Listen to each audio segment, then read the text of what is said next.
Bonjour, bienvenue à cette présentation de l'audition et la pandémie. Alors, je m'appelle Suzanne Masson, je suis coordonnatrice des services pour les proches aidants à l'Association bénévole de l'île d'Orléans. Nous allons parler aujourd'hui de l'audition, mais dans le contexte de la pandémie, donc de la COVID-19. Et cette vidéo est rendue possible grâce à l'aide financière de l'appui Capital National. Alors, dès qu'un son est perçu, plusieurs automatismes se mettent en fonction, ce qui nous permet de réagir adéquatement. On ne s'en rend pas compte, mais pour nos yeux, on peut fermer les paupières. Pour les oreilles, on ne peut pas fermer l'entrée de l'information. Alors, durant notre sommeil, on perçoit les sons qui nous entourent. Donc, notre cerveau et nos oreilles sont constamment en action et sont constamment sollicités. Alors, on appelle l'écolocalisation, ce qui nous permet d'identifier d'où vient le son. Le sens de l'audition permet d'entendre et d'interpréter qui a produit le son ou quoi, qu'est-ce qui a produit ce son-là, il est environ à quelle distance, est-ce que c'est émis par un objet, par une personne et qu'est-ce que ça représente pour moi ce son-là? Souvent, c'est associé à un souvenir. Donc, ça va provoquer des images dans notre cerveau. C'est toutes des choses qui sont automatiques et qui sont essentielles dans notre fonctionnement.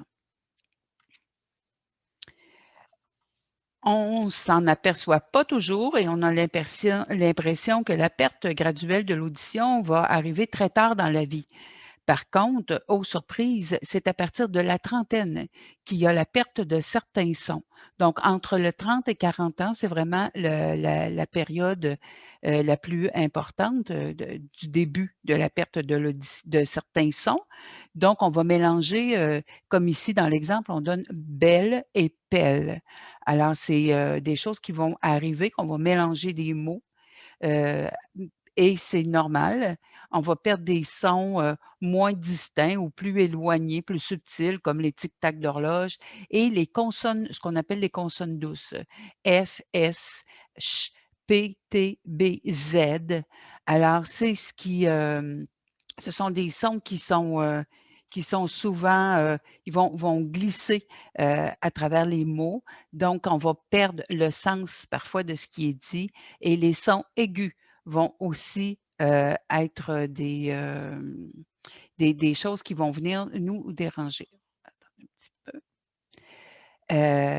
C'est ça. Donc, ça va rendre la distinction des mots un peu plus complexe.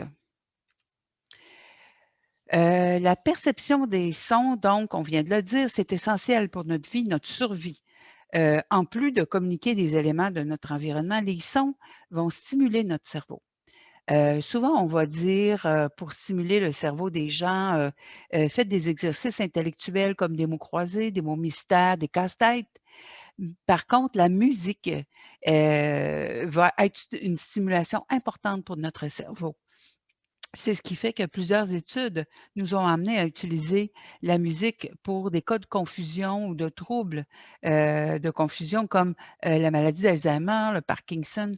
Mais dans le fond, on en a tous besoin. C'est un très bon stimulant pour notre cerveau et je vous rappelle ce que je vous ai dit il y a quelques minutes, les sons vont stimuler les souvenirs et vont amener des images, donc vont provoquer, toute une démarche, qui sont des automatismes qu'on ne réalise plus, mais qui vont maintenir en forme, on pourrait dire certaines neurones. Alors, c'est pourquoi on va parler des bienfaits de la musicothérapie. Oui, là, je ne vous le dis pas toujours, mais au bas de l'écran, vous avez des petites références qui peuvent vous aider. Donc, n'hésitez pas si vous voulez, les consulter. Vous pouvez me demander la présentation, ça va me faire plaisir de vous l'envoyer. Alors, comme la pandémie vient comment la pandémie vient troubler, le sens de l'audition? Eh bien, je vous dirais de la même façon qu'une grippe et un rhume. Alors, il y a des possibilités d'inflammation, de congestion, qui sont amenées soit par le nez ou la gorge, qui vont être déjà des contaminants, ou contaminés eux-mêmes. Mais il y a différentes maladies, qui peuvent aussi amener ces situations-là. Donc, il ne faut pas conclure trop vite qu'il y a peut-être, une situation de COVID. Le diabète, la rougeole, la rubéole, les oreillons, la méningite, des maladies vasculaires et des maladies d'hypertension artérielle peuvent provoquer aussi des troubles dans l'audition, voire à, même peut-être des pertes complètes de l'audition. On remarque présentement, il y a un professeur, européen qui a fait des recherches, qui est responsable otorhinolaryngologie et aussi président de l'Association française otologie et neuro-otologie. Il est au Centre hospitalier universitaire de Grenoble en Alpes. Alors, c'est le professeur Sébastien Schmerber, j'espère que je le dis comme il faut, qui a donc interpellé un peu les professionnels pour dire que oui, on a vu que l'odorat et le goût sont parfois atteints dans le phénomène de la COVID, mais il y a aussi des situations où il y a des pertes de l'ouïe. Par contre, il est rassurant, il nous dit que ça reste des exceptions, c'est vraiment marginalisé. Lui, il a recensé donc au mois d'octobre 40 cas à travers la planète, à travers le monde. Donc, il ne faut pas trop vite s'alerter. Par contre, il ne faut pas laisser un trouble nouveau de l'audition qui apparaît sans intervention. Ça va être important de communiquer soit avec votre ligne COVID-19 ou avec votre médecin, CLSC ou autre service de santé. Pensez aussi à Info Santé, le 811 ici au Québec, qui peuvent vous aider à bien identifier la source et à bien intervenir pour avoir les traitements adéquats. On a besoin de nos oreilles. Oui. Ici, ah oui, je voulais vous parler, on parle de la cytokine. La cytokine, c'est un agent essentiel du système immunitaire. Par contre, en trop grande quantité, ça peut nuire. Pensez dans des situations d'allergie. Lorsqu'on a des réactions d'allergie ou si vous êtes quelqu'un qui est sensible à différents facteurs comme la pollution, des choses comme ça, alors c'est la cytokine qui vous alerte, qui dit à votre corps de réagir, qui va vous faire éternuer, qui va amener des réactions à votre peau ou à d'autres éléments de votre système. Alors, cette cytokine, on l'apprécie parce qu'elle nous alerte, mais lorsqu'elle est trop stimulée, elle peut provoquer des congestions et la congestion va amener de l'inflammation. Alors, et cette cytokine a été trouvée, certaines cellules ont été trouvées dans les poumons et lorsqu'il y a eu des cas de surdité subite ou partielle, totale ou partielle, pardon, on a détecté les mêmes cellules. Alors, donc, ça nous dit encore plus de porter attention. Qu'est-ce qu'on peut faire? Pour le moment, qu'est-ce qu'on peut faire? Ici, au Québec, on a la chance, depuis le 9 décembre, il y a une entreprise, l'entreprise de Prémont, qui est située à Louisville, au Québec, qui a lancé une nouvelle production de masques avec des fenêtres transparentes qui sont conformes aux exigences de Santé Canada et ils sont sans reflet, sans buée. Ils sont moins de 2 donc on peut tous se permettre cela. Ça ça peut permettre aussi donc d'améliorer la qualité de votre communication. Vous pouvez avoir plus d'informations en communiquant avec Audition Québec, qui en fait la promotion, et pensez que de revoir, des sourires, des expressions faciales, on vient non seulement d'augmenter la qualité de la communication, mais on vient de se rapprocher en tant qu'humain dans nos communications et on en a besoin. C'est une façon, d'être en contact, les câlins qu'on ne peut plus le faire, mais on peut au moins se rapprocher des gens. Alors, il y a des règles d'or qui sont toujours utilisables par les gens qui entourent les personnes qui ont un trouble d'audition ou les proches aidants. Donc, pour votre aider, apprenez à vous approcher. Je vous ai rajouté en respectant la distanciation. Je veux surtout vous dire que si vous êtes dans une pièce de la maison, admettons le salon, et que votre aidé est dans la cuisine ou dans la chambre à coucher, vous ne vous aidez pas au niveau de la qualité de la communication. Ce n'est pas le masque qui va vous nuire, c'est la distance qui devient un obstacle. Alors là, la perte de son est plus importante encore. Donc, respectez la distanciation, mais restez prêt et surtout face à la personne. Quand on est de face, on perçoit mieux les sons aussi. Évitez les bruits environnants. Donc, vous êtes en train de cuisiner, ça fait du bruit avec les casseroles, la télévision est ouverte, la radio est ouverte, d'autres personnes parlent en même temps. Vous venez de nuire à votre communication. Donc, on va essayer d'éviter les bruits environnants. Euh, Avec le masque fenêtre, on peut montrer donc notre bouche, notre visage. On vient de faciliter la communication. En aucun cas, on vous recommande d'enlever le masque. C'est vraiment à éviter.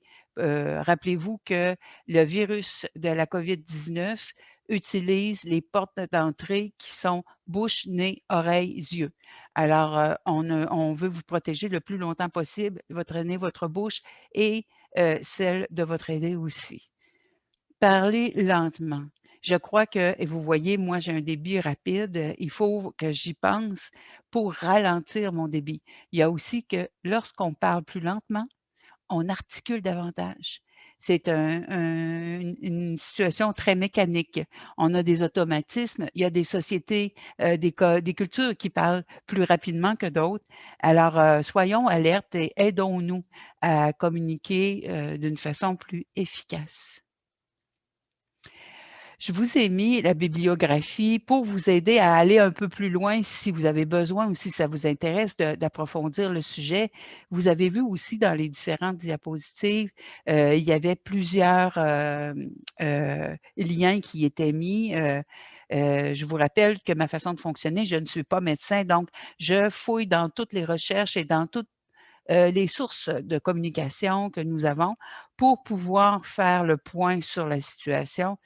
Ce qui m'amène à vous rappeler que si vous voulez, avoir, les liens, communiquer avec moi. Je vais vous envoyer la présentation. Ça va vous permettre, donc de cliquer sur les liens directement ou même de mieux lire sur votre écran, personnel. Si vous désirez, de l'aide, et que vous habitez l'île d'Orléans ou que votre aidé habite l'île d'Orléans, vous pouvez communiquer avec l'association bénévole, on dit souvent ABIO, alors, à l'adresse, du site internet de la bio. Moi, je m'occupe des proches aidants. Vous pouvez communiquer avec moi, donc si vous êtes un proche aidant. L'association bénévole donne différents services, donc grâce à nos 40 bénévoles, même un peu plus de 40 bénévoles, nous avons de l'aide alimentaire d'urgence, de la popote roulante, du répit, de l'accompagnement pour les rendez-vous importants. On fait aussi depuis le début de la pandémie du soutien téléphonique auprès des personnes seules ou qui vivent beaucoup d'anxiété suite à cette situation-là. Hem, je vous rappelle aussi que pour les proches aidants, il y a un café-causerie virtuel, 2 cafés-causeries virtuels par mois qui existent et donc les présentations aussi sur YouTube. Si vous vous abonnez en cliquant sur la petite cloche au bas de l'écran, ça va vous permettre donc de recevoir un message d'alerte à chaque fois qu'il y a une nouvelle vidéo. Donc vous n'êtes pas, obligé de chercher notre horaire, et s'il y a quoi que ce soit, de toute façon, je peux vous envoyer notre horaire, communiquer avec moi. Je vous rappelle que, nos services, les services aux proches aidants sont rendus possibles grâce au service de l'appui Capitale Nationale. Si vous êtes proche aidant, que vous vous posez des questions, vous avez besoin de support, communiquez avec la ligne Info aidant que vous voyez au bas de l'écran, le 1-855-852-7784. C'est bon pour toute la province de Québec et cette ligne-là fonctionne, de 7 jours sur 7, de 8 heures le matin à 20 heures le soir. Donc, n'hésitez pas à aller chercher le support qui vous est nécessaire. Merci pour votre présence, merci de votre écoute et si n'hésitez pas à communiquer avec nous si vous voulez donc avoir la présentation et notre prochain rendez-vous sera pour parler de la vue et de la pandémie. Alors voilà, au revoir, merci beaucoup et à la prochaine.